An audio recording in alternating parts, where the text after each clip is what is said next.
노후에 어떤 삶을 꿈꾸셨습니까? 가족과 정답게 어울려 사는 따뜻한 일상이었습니까? 아니면 홀로 자유롭고 평온한 나날이었습니까? 그러나 현실은 그렇게 간단하지 않습니다. 젊은 시절에는 혼자서도 모든 일을 해결할 수 있었지만 나이가 들면 이야기가 달라집니다. 몸은 예전 같지 않고 병원을 찾는 일도 잦아지며 익숙하던 생활도 점점 불편해져 갑니다. 이러한 변화를 겪으면서 누구나 한 번쯤 고민에 빠지게 됩니다. 나는 어디에서 누구와 어떻게 살아야 하는가? 흔히 우리가 떠올리는 선택지는 세 가지입니다. 첫째, 자식과 함께 사는 것. 둘째, 간병인을 두는 것. 셋째, 요양원에 들어가는 것. 그러나 이 선택지들이 과연 진정으로 만족스러운 길일까요? 자식과 함께 사는 것은 분명 따뜻한 일입니다. 하지만 막상 한 집에서 지내다 보면 서로에게 짐이 되기도 합니다. 세대 간의 작은 충돌, 자식도 바쁘고 손주들도 저마다 할 일이 많으니 부모는 어느새 외로움을 느끼기 마련입니다. 아무리 내 자식이라 해도 눈치를 보게 되는 것은 어쩔 수 없는 일이지요. 그렇다면 간병인을 두는 것은 어떨까요? 몸이 불편할 때 곁에서 도움을 받을 수 있는 것은 좋지만 문제는 비용입니다. 온종일 곁을 지켜줄 간병인을 두려면 매달 적지 않은 돈이 들어갑니다. 연금만으로는 도저히 감당이 되지 않고 자식에게 기대는 것도 쉬운 일이 아닙니다. 게다가 내 삶을 남에게 의존해야 한다는 사실 자체가 적잖은 부담입니다. 마지막 선택지는 요양원입니다. 일정한 생활 리듬이 지켜지고 의료 서비스도 받을 수 있어 안심이 되지만 문제는 자유입니다. 가고 싶은 곳에 마음대로 갈 수 없고 먹고 싶은 것을 자유로 먹을 수 없으며 내 집이 아니라는 느낌, 정든 환경을 떠나야 한다는 두려움도 큽니다. 결국 요양원에 가더라도 외로움을 느끼는 분들이 많습니다. 이런 상황 앞에서 많은 분들이 이렇게 고민하게 됩니다. 그렇다면 나는 대체 어떻게 해야 하는가? 반드시 누군가에게 기대지 않고도 나이가 들어도 행복하고 안정된 삶을 살아갈 방법은 정녕 없는 것일까요? 오늘 제가 들려드릴 두 분의 이야기는 남들이 흔히 택하는 길이 아니라 스스로 새로운 길을 열어간 분들의 이야기입니다.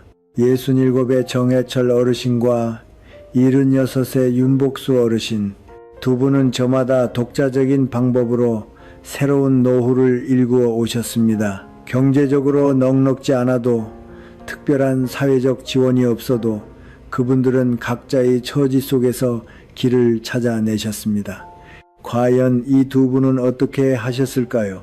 본격적인 이야기에 앞서 구독과 좋아요를 눌러주시면 여러분께 좋은 일이 찾아올지도 모릅니다. 구독과 좋아요는 무료입니다. 정해철 어르신은 올해 67이십니다. 젊은 시절에는 부지런히 일하며 가정을 꾸렸고 자식들이 다 자란 뒤에는 노후를 준비하며 살아오셨습니다. 그래도 그 무렵까지는 아직 건강하니 혼자 사는 것도 괜찮으리라 여기셨습니다. 그러나 노후는 예상보다 훨씬 외롭고 고단했습니다. 특히 아내를 먼저 떠나보낸 뒤로는 하루하루가 점점 무겁게 느껴졌습니다. 예전에는 아침에 눈을 뜨면 식탁에 차려진 밥상이 있었고 누군가와 나눌 이야기가 있었습니다. 그러나 혼자가 되고 나니 눈을 떠도 부엌에서 들려오던 익숙한 소리가 사라져 버렸습니다. 끼니를 차리는 일도 귀찮아지고 하루하루가 그저 단조롭게 흘러갔습니다. 혼자 사는 삶이 이토록 고요한 것이었던가. 텔레비전을 켜두어도 집안은 적막하기만 했습니다. 젊은 시절에는 그토록 혼자만의 시간을 갖고 싶었건만 이제는 그 시간이 길고 쓸쓸하게만 느껴졌습니다. 결국 정해철 어르신은 오랜 고민 끝에 자식들에게 연락을 하셨습니다. 너희 집에서 함께 지내면 안 되겠느냐? 아들은 기꺼이 맞아주었습니다. 아버지, 당연히 오셔야지요. 혼자 두면 안 되지요. 손주들도 처음에는 할아버지가 오신 것을 반겼습니다. 함께 저녁을 먹으며 이야기를 나누고 주말이면 온 가족이 나들이도 했습니다. 어르신은 오랜만에 가족의 온기를 느끼며 비로소 다시 살아나는 듯한 기분이 들었습니다. 그러나 시간이 흐르면서 사정이 달라졌습니다. 아들 내외는 일로 바빴고 손주들도 학업이며 친구들과의 약속으로 금세 집을 나섰습니다. 결국 낮 동안에는 어르신 혼자 집을 지키는 날이 늘어갔습니다. 처음에는 괜찮았습니다. 하지만 시간이 갈수록 내가 여기서 무엇을 해야 하는가 하는 생각이 자꾸만 떠올랐습니다. 집에 사람이 있어도 어쩐지 더 외롭게 느껴지는 것이었습니다. 게다가 사소한 생활 습관의 차이도 부딪힘을 만들기 시작했습니다. 아버지, 소금 좀 줄이세요. 요즘 혈압이 높으시잖아요. 아버지, 밤에는 텔레비전 소리 좀 줄여주시겠어요. 애들이 자야 해서요. 물론 가족이 선한 마음으로 하는 말인 줄은 알았지만 점점 마음이 불편해지는 것은 어쩔 수 없었습니다. 무엇보다 자식들이 늙은 아비를 떠맡았다고 여기지는 않을까 자꾸만 눈치가 보이기 시작했습니다. 내가 괜히 온 것은 아닐까.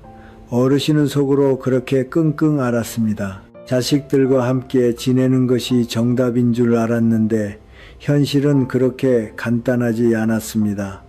가족과 함께 있어도 내 자리가 점점 사라져가는 듯한 느낌이었습니다. 몇 달 뒤 어르신은 결단을 내리셨습니다. 미안하구나. 나는 다시 혼자 가야겠다. 아들은 걱정했지만 어르신의 결심은 굳었습니다. 아버지, 혼자 계시면 더 쓸쓸하지 않으시겠어요? 아니다. 오히려 여기 있는 것이 더 외로웠다. 그렇게 정해철 어르신은 다시 혼자 살아가기로 마음먹었습니다. 그러나 이번에는 단순히 집을 옮기는 데 그치는 것이 아니라 정말로 혼자서 살아갈 방법을 찾아야 했습니다. 자식에게 기대지 않고 내 힘으로 살아갈 길은 없을까? 그렇게 고민한 끝에 떠올린 해법이 바로 간병인을 두는 것이었습니다. 간병인을 두면 좀 더 수월하게 지낼 수 있지 않을까? 요즘은 혼자 사는 노인도 많으니 나도 간병인을 두면 되지 않을까? 처음에는 간병인을 두는 것이 조금 부담스러웠습니다.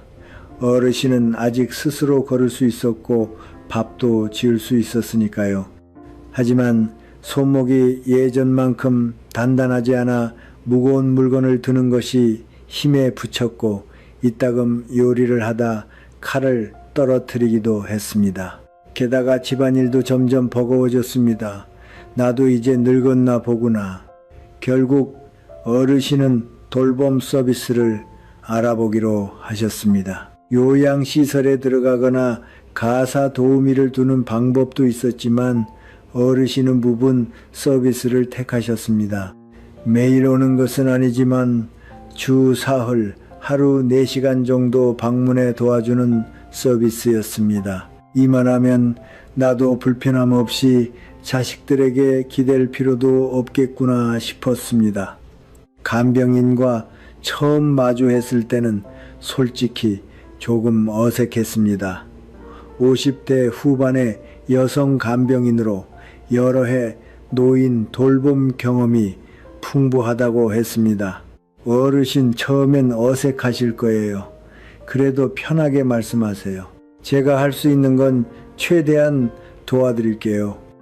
어르신은 처음에는 마음이 쓰였습니다. 남에게 집안일을 맡기는 것도 부담스러웠고 내 생활에 낯선 사람이 끼어드는 것이 익숙지 않았으니까요. 그러나 며칠이 지나자 그 편리함이 느껴지기 시작했습니다. 아침이면 간병인이 와서 간단한 청소를 해주고 필요한 생필품을 사다 주었습니다. 함께 식사하며 이야기도 나누었습니다. 혼자 조용히 밥을 먹는 것보다 누군가와 함께 먹는 시간이 생각보다 즐거웠습니다.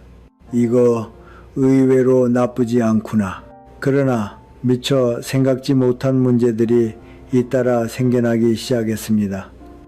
첫 번째 문제는 비용이었습니다. 이 서비스를 이용하면 한 달에 얼마나 들까요? 기본 요금이 있고 추가 서비스에 따라 조금 더 비싸질 수 있습니다. 셈을 해보니 한 달 비용이 받는 연금보다 많았습니다. 그동안 모아둔 돈은 있었지만 앞으로 몇 해 동안 이 비용을 감당할 수 있을지 불안해졌습니다. 처음엔 괜찮을 줄 알았는데 이걸 이렇게 오래 끌고 가는 건 부담이 너무 크겠구나. 두 번째 문제는 간병인과의 생활 방식 차이였습니다. 이를테면 정해철 어르신은 아침을 먹고 나면 곧장 설거지를 해야 마음이 놓이는 성미였지만 간병인은 다른 집안일을 먼저 끝내고 나서 설거지를 하는 방식이었습니다. 처음에는 사소한 차이라고 여겼지만 이런 작은 생활 습관에 어긋남이 거듭되다 보니 점점 신경이 쓰이기 시작했습니다. 내가 돈을 내고 받는 서비스인데 어째서 내가 이 생활 방식에 맞춰야 하는가? 또 간병인도 직업인 이상 일정 기간이 지나면 교대하는 경우가 많았습니다. 겨우 익숙해질만 하면 새로운 사람이 오고 다시 적응하는 과정이 되풀이되었습니다. 이런 상태가 계속되는 것도 지치는 일이겠구나. 결국 정해철 어르신은 오랜 고민 끝에 결단을 내리셨습니다. 이건 내가 바라던 삶이 아니다. 이대로는 안 되겠다. 돌봄 서비스도 그분에게는 완벽한 해법이 되어주지 못했습니다. 남은 선택지는 단 하나뿐이었습니다. 요양원에 들어가야 하는가? 어르신은 고민 끝에 요양원을 알아보기 시작하셨습니다. 자식과 사는 것도 간병인을 두는 것도 내게는 맞지 않았다. 그렇다면 요양원에서는 조금이라도 나은 삶을 살 수 있을까? 요양원을 알아보니 생각보다 다양한 형태가 있었습니다. 시설이 잘 갖추어진 곳도 많았고 의료 서비스를 제공하는 곳도 있었습니다. 비용만 된다면은 요양원에서 지내는 것도 나쁘지 않겠구나. 혼자 살다 보면 뜻하지 않은 응급 상황이 걱정되지만 요양원이라면 그런 근심은 줄어들겠지. 그러나 주변에서 듣는 이야기는 생각보다 부정적인 것이 많았습니다. 요양원에 가면 자유가 없다. 단체 생활이라 마음대로 못한다. 적응을 못하면 오히려 더 괴롭다. 그래도 어르신은 직접 겪어보기 전에는 판단할 수 없다고 여기셨습니다. 그리하여 한 달간 요양원에서 지내보기로 마음먹으셨습니다. 첫날 요양원에 들어선 순간부터 낯선 환경이 어색하게만 느껴졌습니다. 오랜 세월 정든 집을 떠난다는 것 자체가 마음을 가라앉혔습니다. 처음에는 새로운 사람들과 함께 지내는 것이 어색했지만 몇몇 어르신들과는 금세 가까워졌습니다. 또래끼리 모여 이야기를 나누는 것 자체는 나쁘지 않았습니다. 그러나 시간이 흐를수록 차츰 불편함이 쌓이기 시작했습니다. 첫 번째 문제는 자유의 제약이었습니다. 아침 기상 시간은 정해져 있습니다. 늦잠은 허락되지 않습니다. 식사는 정해진 시간에 나오고 개인의 요청은 받아들여지기 어렵습니다. 외출은 미리 신청해 허락을 받아야만 할 수 있습니다. 어르신은 이러한 규칙들이 예상보다 큰 스트레스로 다가왔습니다. 한평생 내 마음대로 살아왔는데 갑자기 생활이 모조리 정해진 환경에 적응하기란 쉬운 일이 아니었습니다. 이것이 정말 내가 바라던 삶인가? 두 번째 문제는 개인 공간의 부족이었습니다. 정해철 어르신은 다행히 두 사람이 쓰는 방을 배정받았지만 한방을 쓰는 이와 생활 리듬이 맞지 않는 것이 예상보다 불편했습니다. 밤늦도록 텔레비전을 보는 이도 있어 아침형 인간과 저녁형 인간이 한방에서 지내다 보니 부딪힘이 생기기도 했습니다. 집에서는 내 멋대로 지냈건만 여기서는 내 방에서조차 눈치를 봐야 하는가. 무엇보다 요양원에서 지내며 가장 견디기 힘들었던 것은 나는 이제 혼자 자립해서 살아갈 수 없는 사람인가 하는 생각이었습니다. 아직 내 힘으로 할 수 있는 일이 이렇게나 많은데 여기서는 모든 것을 남이 정해주는 듯한 기분이었습니다. 결국 한 달이 지나자 정해철 어르신은 결단을 내리셨습니다. 여기는 내 자리가 아니다. 어르신은 한 달간의 요양원 생활을 마치고 다시 혼자 살기로 마음먹으셨습니다. 처음엔 요양원이 편할 줄 알았는데 규칙적인 생활과 제약된 자유가 도리어 큰 스트레스가 되었습니다. 나는 아직 이토록 건강한데 어째서 내 삶을 내 뜻대로 살 수 없는가. 요양원을 나와 다시 혼자 살게 된 처음에는 마음이 후련했습니다. 오랜만에 좋아하는 시간에 일어나고 먹고 싶은 것을 마음껏 고를 수 있는 자유가 기뻤습니다. 그러나 여전히 고민은 남아 있었습니다. 이제 나는 어떻게 살아가야 하는가? 지금껏 시도한 방법들은 모두 어그러졌습니다. 자식들과 살아보았지만 불편했고 간병인을 두어보았지만 경제적 부담이 컸으며 요양원은 자유를 앗아갔습니다. 그렇다면 이제는 정말로 혼자서 모든 것을 해내야 한다는 말인가? 그렇게 나날을 보내던 어느 날 어르신은 우연히 옆집 부부의 다툼 소리를 듣게 되셨습니다. 당신이 어린이집에 애 데리러 가기로 했잖아. 나는 갑자기 회의 잡혔다고 했잖아. 그럼 당신이 데려오면 되잖아. 옆집 부부는 맞벌이로 어린 자식을 키우고 있었는데 아이의 어린이집 하원 문제로 자주 다투는 듯 했습니다. 그때 문득 어르신의 머릿속에 이런 생각이 스쳤습니다. 저 아이를 어린이집에서 데려오는 것을 내가 도우면 어떨까? 어르신은 직접 옆집을 찾아가셨습니다. 마침 이야기가 우리 집까지 들려서 그러는데 어린이집에서 아이 데려오는 걸 내가 도우면 어떻겠소? 옆집 부부는 처음에는 당황한 기색이었습니다. 그러나 어르신이 말을 이어가자 점차 표정이 밝아졌습니다. 대신 나는 요리가 서툴러서 그러니 저녁 한 끼만 챙겨주면 됩니다.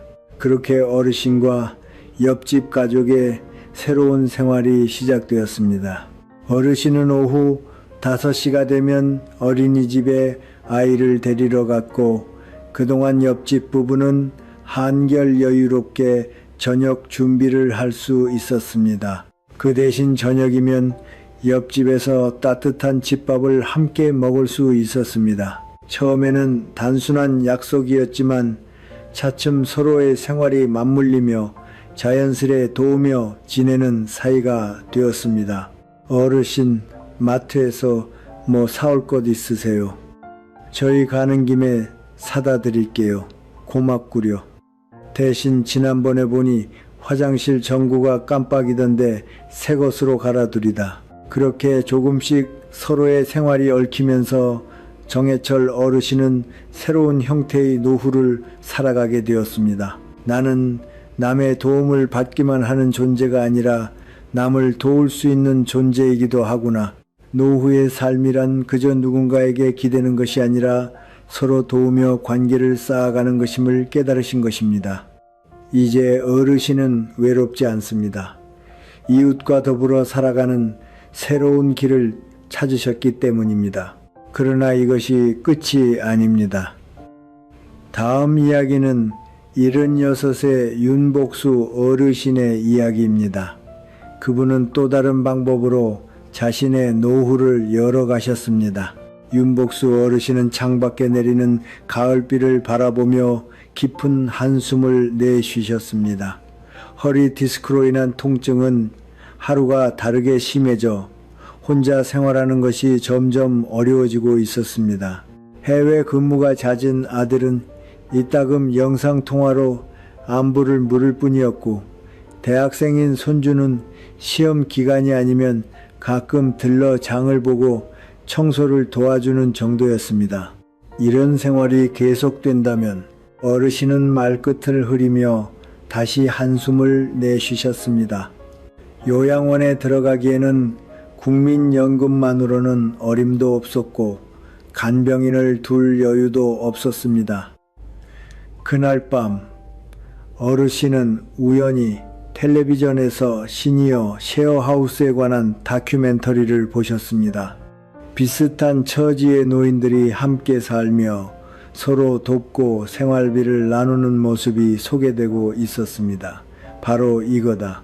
어르신의 눈이 반짝였습니다. 이튿날 어르신은 인터넷 카페를 찾아 시니어 룸메이트 모집이라는 글을 올리셨습니다. 처음에는 아무 반응이 없었지만 일주일 뒤 3명의 어르신에게서 연락이 왔습니다. 처음 만난 강일석 어르신은 퇴직한 영어 교사였습니다. 아내를 일찍 여의고 자식들은 모두 해외에 살고 있어 외로움을 느끼던 분이었습니다. 두 번째로 만난 한준호 어르신은 건강한 분이었지만 연금만으로는 서울 집세를 감당하기 어려워 룸메이트를 찾고 있었습니다. 세 번째는 장미숙 어르신으로 간호사 경력이 있어 건강관리에 밝은 분이었습니다. 네 분은 여러 차례 만난 끝에 함께 살기로 결정하셨습니다. 경기도의 어느 한적한 동네에 자리한 넓은 집을 달세로 빌려 공동생활을 시작하셨습니다. 각자 개인 방을 쓰되 거실과 부엌은 함께 쓰기로 하셨습니다. 처음에는 서로의 생활 습관 차이로 작은 마찰이 있었습니다.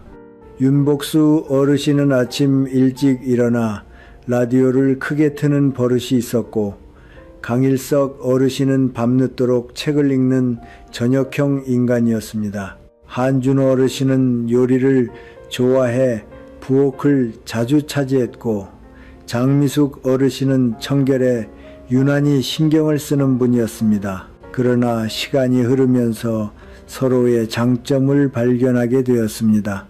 한준호 어르신의 요리 솜씨 덕에 맛있는 식사를 즐길 수 있었고, 장미숙 어르신은 윤복수 어르신의 허리 통증을 누그러뜨리는 마사지법을 알려주었습니다. 강일석 어르신은 영어에 능통해 외국의 의료 정보를 번역해 주었습니다.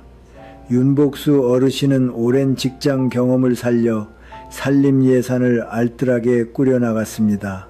6달이 지나자 이분들은 한 걸음 더 나아가 작은 텃밭을 일구기 시작하셨습니다.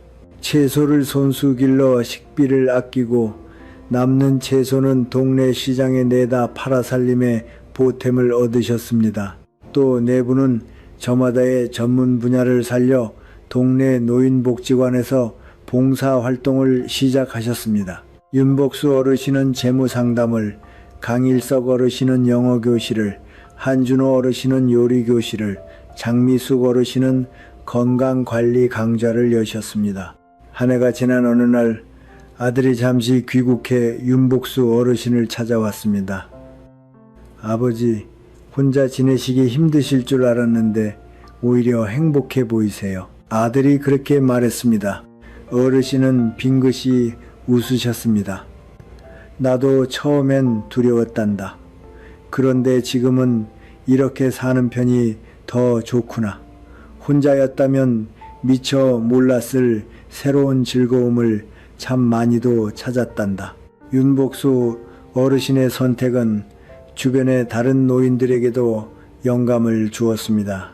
지역신문은 이분들의 공동생활을 노인의 새로운 가족 형태라 소개했고, 비슷한 쉐어하우스가 동네에 2군데나 더 생겨났습니다.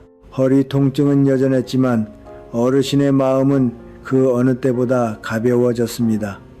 나이가 들어도 새로운 도전을 통해 삶의 의미를 찾을 수 있음을 깨달으신 것입니다.